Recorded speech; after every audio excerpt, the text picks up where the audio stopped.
عمران خان کو وزیر اعظم بنانے کی پہلی کوشش جنرل احمد شجاع پاشا نے کی۔ 2011 میں وفاق میں پاکستان پیپلز پارٹی اور پنجاب میں نون لیگ کی حکومت تھی۔ میاں شہباز شریف پنجاب میں اچھا پرفارم کر رہے تھے، فوج ان سے مطمئن تھی، لیکن جنرل پاشا میاں نواز شریف اور حمزہ شہباز کو پسند نہیں کرتے تھے۔ انہوں نے میرے ساتھ ایک ملاقات میں تسلیم کیا۔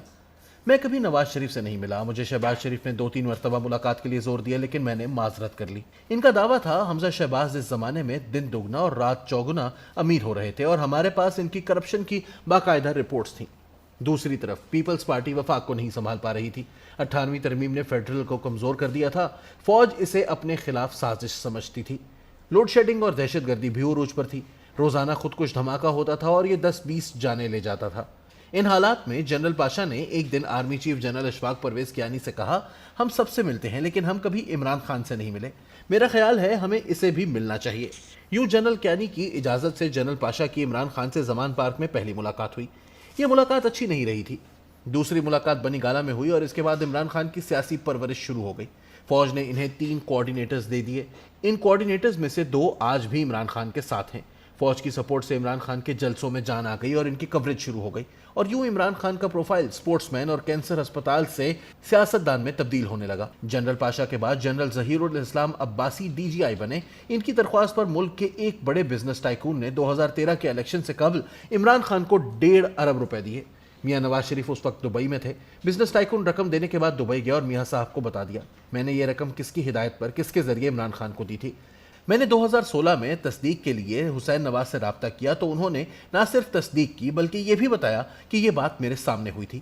بہرحال قصہ مختصر، 2013 کے الیکشن ہوئے اور عمران خان نے قومی اسمبلی میں 27 سیٹیں حاصل کی۔ یہ بڑا جمپ تھا، مگر عمران خان خود کو وزیر اعظم سمجھ رہے تھے، چنانچہ نتائج نے انہیں حیران کر دیا۔ قصہ مزید مختصر، نومبر 2013 میں general Raheel Sharif army chief بن گئے۔ یہ نواز شریف کے فین تھے، لیکن جنرل عباسی اور ان کی ٹیم شریف برادران کو برداشت کرنے کے لیے تیار نہیں تھی۔ اس دوران مزید 3 واقعات ہو گئے جن کی وجہ سے فوج اور نواز شریف کی دوریاں بڑھ گئیں۔ نواز شریف نے CPEC شروع کرا دیا، امریکہ اس پروجیکٹ سے خوش نہیں تھا۔ دوسرا، نواز شریف نے افغانستان میں اشرف غنی سے ڈائیلاگ شروع کر دیے، اور تیسرا، یہ بھارت کے ساتھ بھی گفتگو کرنے لگے۔ یہ ایشوز فوج کے کور ایشوز تھے، چنانچہ یہ نواز شریف سے ناراض ہو گئی۔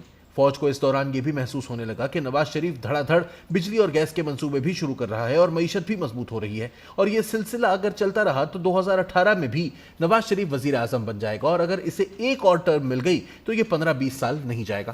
فوج یہ بھی جانتی تھی نواز شریف کا رستہ صرف عمران خان روک سکتا ہے۔ میں آپ کو یہ بھی بتاتا چلوں، عمران خان نے اس وقت تک اپنی شکست مان لی تھی اور یہ KP میں اپنی حکومت سے مطمئن تھے، اور یہ پارٹی کو ری آرگنائز کر کے 2018 کے الیکشنز کی تیاری کر رہے تھے، مگر جنرل عباسی نے خان کو تیار کیا اور اسے اٹھا کر سڑکوں پر بٹھا دیا، اور یہ حکومت کے سامنے سپیڈ بریکر بن گیا، اور اس نے پھر نواز شریف اور ملک دونوں کو چلنے نہیں دیا۔ جنرل راحیل شریف شروع میں نواز ہٹاؤ پلان کے خلاف تھے، لیکن جوں ان کی ریٹائرمنٹ کا وقت قریب آنے لگا، یہ بھی عمران خان کو سپورٹ کرنے لگے۔ اس سپورٹ کا واحد مقصد ایکسٹینشن تھی، اور ایکسٹینشن کے لیے ڈان لیگز کو بھی ایشو بنایا گیا اور پیناما اسکینڈل کو بھی استعمال کیا گیا، مگر ان تمام اسکینڈلز اور دباؤ کے باوجود نواز شریف نے راحیل شریف کو ایکسٹینشن نہیں دی۔ حتیٰ کہ یہ پروپوزل راحیل شریف خود بھی نواز شریف کے پاس لے کر گئے تھے، مگر وزیر اعظم نے انکار کر دیا۔ قصہ مزید مختصر، جنرل باجوہ کا دور آ گیا۔ جنرل باجوہ بھی نواز شریف کے فین تھے اور یہ معاملات کو حل کرنا چاہتے تھے، لیکن فوج میں اس وقت تک عمران خان کا دھڑا مضبوط ہو چکا تھا، اور اس دھڑے نے جنرل باجوہ کو نواز شریف کے ساتھ نہیں چلنے دیا۔ ڈان لیگز کی رپورٹ پر ISPR کا ٹویٹ اور پھر اس ٹویٹ کی واپسی نے بھی جنرل باجوہ کو عمران خان کے قریب دھکیل دیا۔ جنرل باجوہ نے ایک بار پھر خود اعتراف کیا کہ جب ہم ٹویٹ واپس لینا چاہتے تھے تو نون لیگ کے اپنے وزراء میرے پاس آ کر کہتے تھے، سر فوج کبھی پیچھے نہیں ہٹتی۔ گویا اس وقت نون لیگ کے اندر بھی عمران خان کے سپورٹر اور نواز شریف کے مخالف موجود تھے۔